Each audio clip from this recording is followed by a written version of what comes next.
오늘 우리에게 주시는 하나님의 말씀은 누가복음 10장 25절에서 37절 말씀입니다. 누가복음 10장 25절에서 37절 말씀입니다. 제가 성경으로 신약 110면에 있습니다.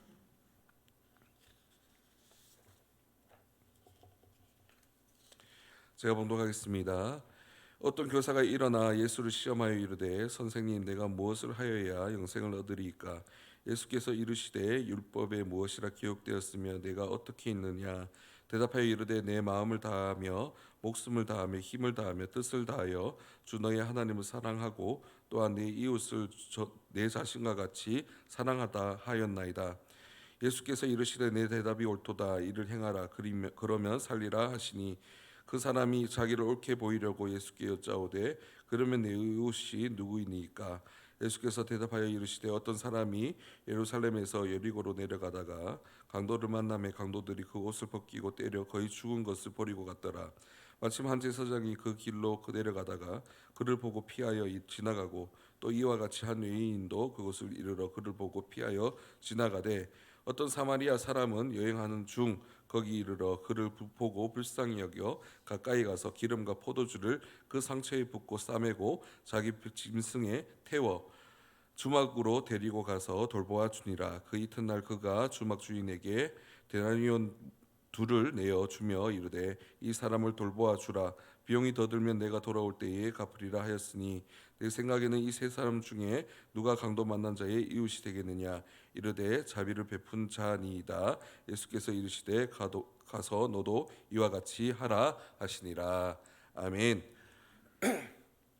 할렐루야.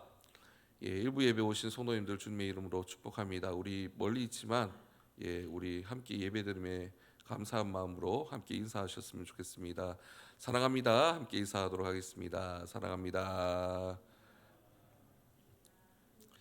성도님, 오늘 말씀은 우리가 잘 알고 있고 많이 들었던 말씀이지요. 이 말씀이 얼마나 유명하면 세상의 법에서도 이 말씀을 딴 법이 있을 정도로 이 말씀은 모든 사람들에게 유명한 말씀입니다.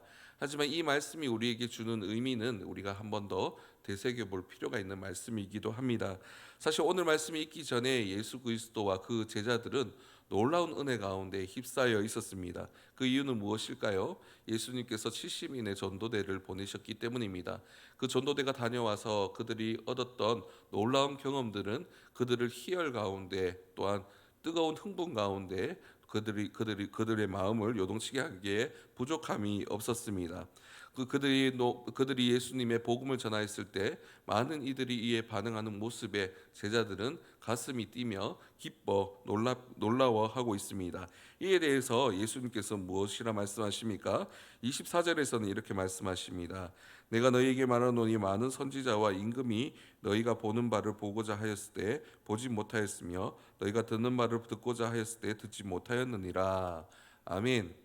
이것보다 큰 칭찬은 없겠지요. 앞서 있었던 선지자 임금들 가운데 너희가 누렸던 것들을 보았던 것들을 또한 들었던 것들을 경험한 사람이 없다라고 예수님께서 말씀하셨기 때문입니다. 이 말씀에 이어서 오늘의 말씀이 이어지는 겁니다. 이러한 놀라운 일들이 일어났을 때에 예수님의 근처에 율법 교사가 있었습니다.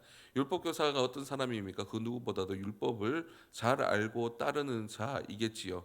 그에게 이러한 24절에 예수님께서 말씀하셨던 이 말씀은 도저히 받아들일 수 없는 말씀이 아니었을까 생각합니다. 그것보다 뛰어나고 귀한 것을 받았다는 것을 그가 인정할 수 있었을까요? 그는 율법으로만 살아가는 사람이기 때문입니다. 예수 그리스도의 복음이 얼마나 뛰어나다 하더라도 그가 갖고 있는 이 율법 또한 그가 행하는 이 율법보다도 훌륭할 수 없다라고 그는 판단한 것 같습니다. 그렇게 예수님께 나와 무엇으로 영생을 얻으리까 이야기를 하고 있습니다. 이런 이야기를 하는 이유가 무엇일까요? 이에 대한 율법을 그 누구보다도 자신이 잘 안다 자신하였기 때문입니다. 예수님께서는 하나님의 나라를 전파하셨습니다. 또 그것이 복음이었지요. 하지만 그를 통하여서 이루어지는 그 복음의 양상들을 보았을 때 율법 교사는 도저히 이 복음을 받아들일 수 없었습니다. 그 이유는 무엇일까요? 율법을 통하여서 영생을 향하는 것에서는 그것에 합당한 또한 보응할 만한 행위가 필요하기 때문입니다. 선한 행동을 통하여서 또 율법을 지키는 행동을 통하여서만이 주님이 주시는 그러한 영생의 길을 갈 수 있다 율법에 기록되었기 때문입니다. 이것은 그 시대를 살아가는 사람들의 생각들이었습니다. 주님을 의지하고 소망하는 것, 그것보다 더 귀한 것은 지금 내가 율법을 따라 살아가는가, 또 다른 사람 앞에 다른 사람에게 존경받을 만한 사람으로 살아가는가가 그들에게 가장 중요한 행동 양식이었기 때문입니다. 행위로 하나님의 나라로 갈 수 있다 그들은 믿었습니다. 그렇기에 그들은 그들의 삶을 던져 최선을 다하여 율법을 따랐고 그렇게 가르쳤으며, 율법을 따르지 않은 이들에게는 벌을 주면서까지 그 율법이 드러나도록 강요하였습니다. 하지만 그들 앞에 나타난 예수님께서는 무엇이라 말씀하고 계십니까?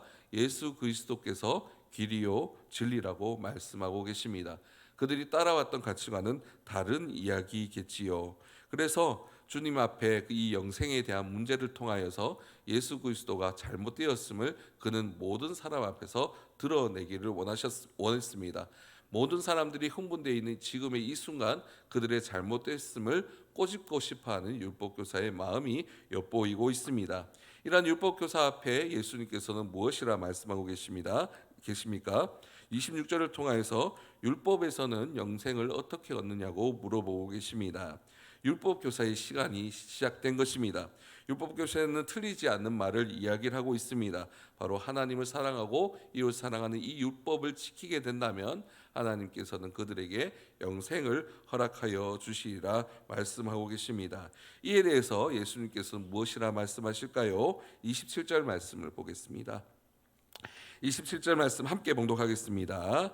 대답하여 이르되 내 마음을 다하며 목숨을 다하며 힘을 다하며 내 이웃을 다하여 주 너희 하나님을 사랑하고 또한 내 이웃을 내 자신과 같이 사랑하라 하였나이다. 이 말씀을 향하여서 예수님께서 내가 옳다고 이야기를 하십니다. 예수님께서 이 말씀에 대해서 옳다고 이야기를 하신 이유가 무엇입니까? 이 말씀의 의미는 그들이 지켜야 마땅한 말씀이기 때문입니다. 하지만 율법교사를 통하여서 간과된 점이 무엇일까요? 우리는 정말 하나님을 또 이웃을 사랑할 수 있는 존재냐라는 질문에 그는 아직 답하지 못하였습니다. 하나님은 하나님을 사랑하라고 그들에게 율법을 주셨습니다. 이웃을 사랑하라고 율법을 주셨지요. 이에 대해서 율법교사가 친히 말하기를 마음을 다하고 목숨을 다하며 힘을 다하고 뜻을 다하고 사랑하여야 된다 고백하였습니다. 그렇다면 우리는 있는 그대로 우리의 목숨을 다하여 하나님을 사랑하고 그 사랑으로 이웃을 사랑할 수 있는 그럴 만한 사람인지 우리는 돌이켜 보아야 하는 것입니다. 사도 바울은 로마서를 통하여서 이렇게 말씀하고 있습니다. 제가 봉독해 보겠습니다. 3장 19절에서 23절 말씀입니다. 우리가 알거니와 무릇 율법이 말하는 바는 율법 아래에 있는 자들에게 말하는 것이니 이는 모든 입을 막고 온 세상으로 하나님의 심판 아래에 있게 하려 함이라. 그러므로 율법의 행위로 그의 앞에 의롭다 하심을 얻을 육체는 없나니 율법으로는 죄를 깨달음이니라. 이제는 율법 외에 하나님의 한 의가 나타났으니 율법과 선지자들에게 증거를 받은 것이라. 곧 예수 그리스도를 믿음으로 말미암아 모든 믿는 자에게 미치는 하나님의 의인이 차별이 없느니라. 모든 사람이 죄를 범하였음에 하나님의 영광에 이르지 못하더니. 아멘. 바울은 무엇이라 말하고 있습니까? 율법으로 하나님께 이를 수 있다라고 말하고 있습니까? 그럴 수 없다라고 말하고 있습니다. 율법을 통해서 우리가 알게 되는 것은 무엇입니까? 우리가 죄인이라는 것입니다. 율법을 통해서 노력하여 봤을 때 우리의 가진 성품으로는, 우리의 가진 능력으로는, 우리의 있는 그대로의 죄인된 모습으로는 이 율법을 온전히 지킬 수 없음을 깨닫게 됩니다. 그렇게 이 율법 앞에서 우리가 얼마나 우리는 무력한지에 대해서 우리는 경험하게 되는 것이지요. 하나님께서는 이를 통해서 우리에게 무엇을 요구하고 계십니까?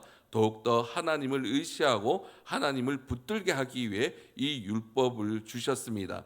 하나님께서는 이 율법의 가장 큰 두 가지 율법으로 하나님을 사랑하고 이웃을 사랑하라 하셨습니다. 이 사랑함에 우리의 가진 것들로 사랑할 수 있습니까? 그렇지 않습니다. 우리의 살아가는 우리의 삶의 욕망은 그대로이고 우리의 못난 모습도 그대로입니다. 그 그대로의 모습 가운데 하나님을 사랑할 수 있을까요? 우리의 노력으로 주님을 더욱더 빛나게 할 수 있을까요? 그럴 수 없다라는 것입니다. 율법을 통하여서 주님의 은혜와 사랑을 통하여 주신 그 율법의 내용은 맞으나 우리의 삶을 통하여서 그것을 행할 수 있느냐, 주님의 은혜와 능력 가운데 의에 이룰 수 있느냐, 그럴 수 없다는 것을 바울은 이야기를 하고 있는 것입니다. 율법을 통하여서 우리는 무엇을 깨닫게 됩니까? 우리가 얼마나 연약하고 부족한 사람인지에 대해서 깨닫게 되는 것입니다. 오늘 말씀에 있는 율법 교사와는 다른 모습이지요. 율법 교사는 그가 자신이 어떠한 사람인지에 대해서 깨닫지 못하였습니다. 얼만큼 그가 교만하며 그의 인생이 주님 앞에서 연약한지를 그는 생각하지 않았습니다. 오로지 그가 알고 있는 지식이 그의 삶을 이끈다 그는 생각하였습니다. 그렇게 그는 하나님을 온전히 사랑할 수 있고 이웃을 사랑할 수 있다고 자신을 스스로 위로하며 그렇게 판단하였습니다. 하지만 주님께서는 오늘 말씀에 있는 한 가지 예화를 통해서 그에게 그의 삶을 통하여서 그가 믿어왔던 모든 것들을 뒤집어 엎고 계십니다. 오늘 말씀을 통해서 예수님께서는 이웃 사랑을 이야기를 하십니다. 우리가 이웃 사랑을 이야기를 하기 전에 유대인들은 어떻게 이웃을 생각했는지에 대해서 우리는 먼저 살펴볼 필요가 있습니다. 유대인들에게는 이웃에 대한 정의가 있었습니다. 랍비들의 가르침을 집대성한 미슈나에서는 이웃의 범위에 대해서 제시하고 있습니다. 이웃에게도 계급이 있고 차등이 있다는 것입니다. 먼저 가장 가까운 이웃은 종기한 자, 그 다음에 제사장, 그 다음에 레위인, 그 다음 유대인, 그 다음 성전노예, 그 다음 서자, 그 다음 해방된 노예 순으로 이웃의 범위를 미슈나는 제시합니다. 이것은 무엇을 의미할까요? 그는 사람들을 가려서 사랑하는 자들이라는 것입니다. 이웃을 사랑하는 하나님의 말씀 앞에 그들은 그들의 판단대로의 이웃을 만들고 그들을 이웃으로 포함하여 사랑하기 시작하였습니다.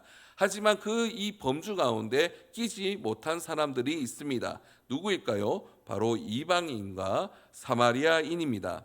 이 사마리아인은 우리가 말씀을 통하여서도 기억하고 있지만 개라고 칭될 정도로 사이가 좋지 않는 유대인들과 거리가 있는 사람들이었습니다. 하지만 오늘 말씀 가운데 예수 그리스도 계실 때에 한 가지에 일어난 사건을 통하여서 그 감정은 더욱더 악화되게 되었습니다. 예수님 당시에는 사마리아인들과 유대인들 사이에 사마리아와 예루살렘 사이에 있는 성전 중에 어떤 성전이 진짜인지에 대한 논쟁이 있었습니다. 분열 왕국 시대에 이루어졌던 이 두 성전들에 대한 생각들이 달랐던 것이지요. 그 논란들이 갈등되면 갈등될수록 그 감정이 커졌는데 어느 하루 그 감정을 이기지 못했던 사마리아 사람이 사람의 뼈가루를 예루살렘 성전에 투척하는 일이 있었습니다. 이 일을 계기로 유대인들이 사마리아인에 대한 분노가 극에 달하는 시기가 바로 예수 그리스도께서 활동하셨던 시기였습니다. 그 이전에 있었던 그들의 마음만으로도 사마리아인들과 함께할 수 없다라고 여겼던 것이 유대인입니다. 하지만 그들이 마음 가운데 중심에 있었던 성전에 부정하디 부정한 뼈가루를 투척한 사마리아인들을 그들은 도저히 용납할 수 없었을 것입니다. 하지만 예수님께서는 그들의 분노의 중심에 있던 그 사마리아인을 비유의 주제로 사용하고 계십니다. 내용은 어떠한 내용입니까? 우리가 이미 잘 알고 있는 내용이지요. 유대인이 강도를 만나 죽게 되었습니다. 하지만 그 곁을 누가 지나가게 됩니까? 그 시대에 가장 거룩하다라고 이야기를 할 수 있는 제사장과 레위인이 스쳐 지나가게 됩니다. 그들은 그가 죽었다고 생각하였기에 그를 돕지 못하고 지나쳐 가게 되었습니다. 하지만 그 사람을 챙긴 것은 누구입니까? 도저히 상종할 수 없었던 사마리아인이 그를 지극하게 보살피게 됩니다. 이것을 통하여서 이웃이 누구인지에 대해서 묻고 계신 것입니다. 우리가 이 말씀을 좀 더 잘 이해하기 위해서는 먼저 스쳐 지나갔던 레위인과 제사장의 입장을 생각해 볼 필요가 있습니다. 그들의 행동이 잘못된 것이라 우리는 생각할 수 있지만 율법으로 보면은 극히 옳은 일을 그들은 이룬 것입니다. 그들의 목적지는 어디였습니까? 성전이었습니다. 성전을 가는 도중 시체는 부정하디 부정한 것입니다. 그것을 만졌을 때 그들은 성전으로 들어가 주님의 일을 감당하지 못하게 됩니다. 그렇게 그들은 그들의 정결함을 위하여서 그 시체로 보이는 환자를 스쳐 지나가게 된 것입니다. 외형적인 율법으로 본다면 오늘 말씀 가운데 있는 이 두 사람의 행위가 잘못된 것일까요? 그렇지 않다라는 것입니다. 모든 사람들이 보았을 때, 그 당시를 살아가는 유대인들이 보았을 때는 극히 옳은 행동을 하였다는 것이지요. 하지만 오늘 말씀을 통하여서 우리는 무엇을 알게 됩니까? 한 사마리아인은 그 부정함을 감당할 정도로 그 사람에 대한 관심을 갖고 그를 보았을 때에 그의 상처를 어루만지며 극진히 보살피는 모습을 볼 수 있다라는 것입니다. 오늘 말씀을 통하여서 주님께서, 하나님께서 진정으로 그들에게 주시는 말씀이 무엇이냐고 그들의 율법 교사에게 예수 그리스도는 묻고 계시는 것입니다. 하나님께서 정해 주신 율법입니다. 그 율법을 사용하는 사람들은 그들입니다. 그들은 하나님께서 주셨던 가장 큰 두 가지 주제, 하나님을 사랑하고 이웃을 사랑하라는 그 율법 가운데서 그들은 살아왔습니다. 하지만 그들이 지켜 행했던 이 율법이 도리어 하나님을 섬기고 이웃을 사랑하는 데에 방해가 됐다라는 것입니다. 이 율법을 주신 하나님이 잘못된 것입니까? 그렇지 않고 그 이 땅을 살아가는 유대인의 방식과 생각이 하나님으로부터 벗어났음을 말씀하고 계십니다. 이를 통하여서 그들에게 묻고 계십니다. 누가 옳은 이웃이냐 묻고 계시는 것입니다. 이에 대해서 우리 오늘 말씀 가운데 있는 율법 교사는 무엇이라 이야기를 하고 계십니까? 이 37절 말씀을 함께 보겠습니다. 37절 말씀을 함께 보겠습니다. 이르되 자비를 베푼 자니이다. 예수께서 이르시되 가서 너도 이와 같이 하라 하시니라. 아멘. 오늘 말씀 가운데 율법 교사는 무엇이라 대답하고 있나요? 이 세 사람 중에 참된 이웃은 자비를 베푼 사람이라 말씀하고 계십니다. 여기서 이를 통해서 우리는 무엇을 알 수 있을까요? 율법 교사가 가지고 있던 가치관이 바뀌었다는 것을 우리는 알 수 있습니다. 예수님께서 제시한 사람은 제사장, 레위인, 사마리아인입니다. 그들이 이제껏 그들의 삶을 통하여서 나누었던 유대인들의 가치로 범주에 나눠보자면 그의 입술을 통하여서 그가 고백되어지는 그 고백은 그 안에서 출신지를 이야기하거나 아니면 그가 가진 직책을 이야기함이 마땅해 보입니다. 하지만 그가 말하는 것은 누구입니까? 자비를 베푼 사람이 이웃이라 말하고 있습니다.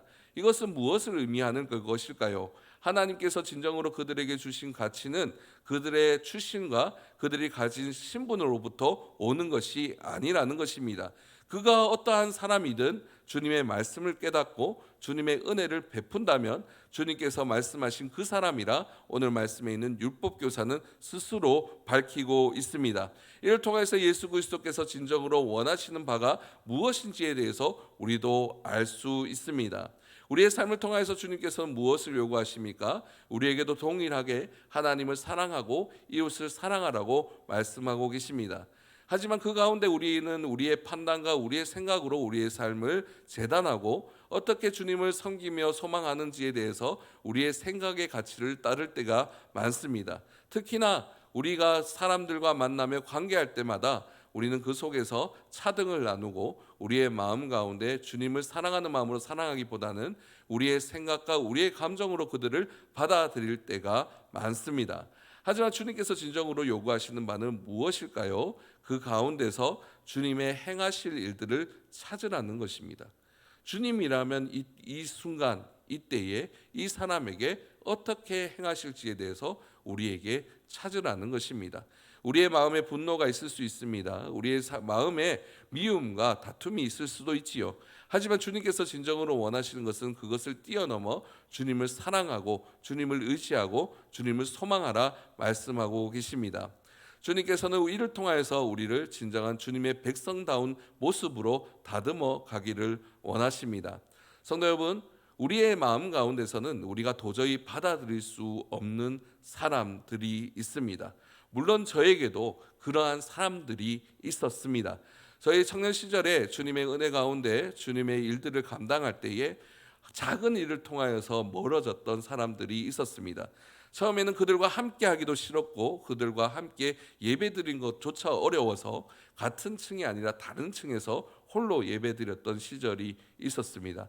6개월이나 긴 시간 동안 그렇게 예배드리며 제 자신이 경험했던 것은 내가 주님의 사랑으로부터 멀어졌다는 것을 느끼게 되었습니다. 예배를 똑같이 드립니다. 헌신도 똑같이 합니다.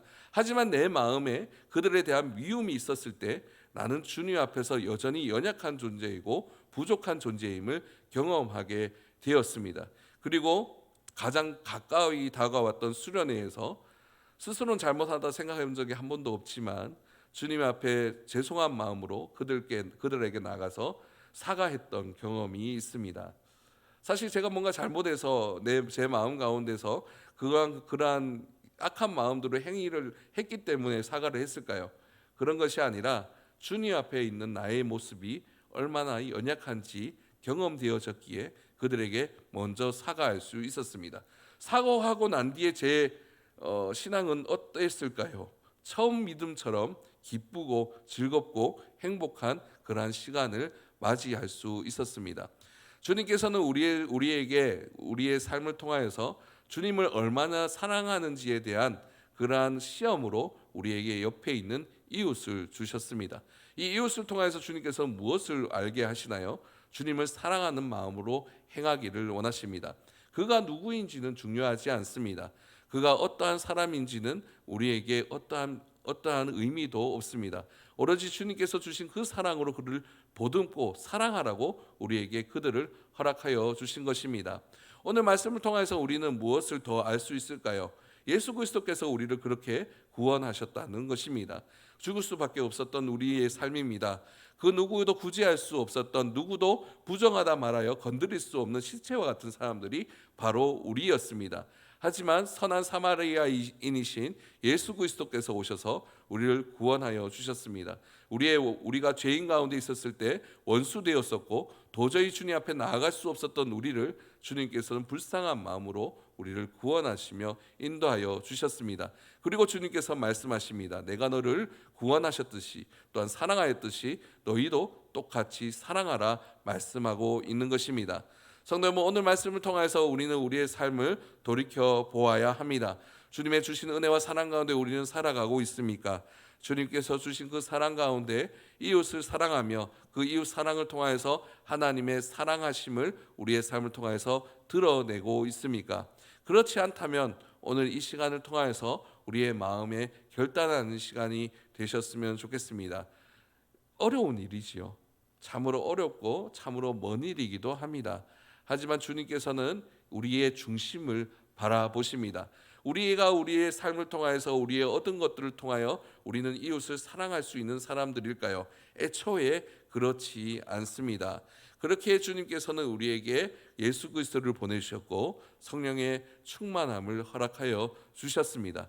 우리가 주님을 의지하고 소망할 때에 우리는 비로소 우리가 도저히 손잡을 수 없었던 그들에게 손을 내밀 수 있는 사람으로 살아가게 됩니다. 그렇게 우리는 주님을 더욱더 붙들어야 하며 주님을 더욱더 의지하여야 합니다. 그 사랑과 은혜로 우리의 삶에 있는 지치고 연약한 자들에게, 내가 도저히 다가갈 수 없는 그 사람에게 그 손을 잡아주며 안아주며 사랑을 전할 줄 아는 사람으로 살아가는 우리 모두가 되시기를 주님의 이름으로 소망합니다. 아멘. 함께 기도하며 나가도록 하겠습니다. 오늘 말씀을 기억하시면서 기도하실 때에 주님께서 우리에게 은혜를 다하여 주시옵소서. 주님, 우리의 삶으로는 여러 가지 아직 남아있는 우리의 잣대가, 우리의 판단이, 우리의 감정이 하나님의 그 사랑하심을 우리의 삶을 통해서 온전히 드러내지 못하도록 방해하고 막습니다. 주님께서 은혜를 다하여 주셔서 우리가 더욱더 주님을 의지하게 하여 주시옵소서. 주님을 의지하는 그 사랑으로 보듬게 하여 주시옵소서. 우리의 입술을 통해서 그 사람에 대해서 말하는 것이 아니라 우리 안에 있는 주님에 대해서 말하게 하시고 이를 통해서 주님의 진정한 사랑을 전할 수 있는 우리의 모습들이 되어질 수 있도록 인도해 달라고 함께 기도하며 나가도록 하겠습니다. 기도하시겠습니다.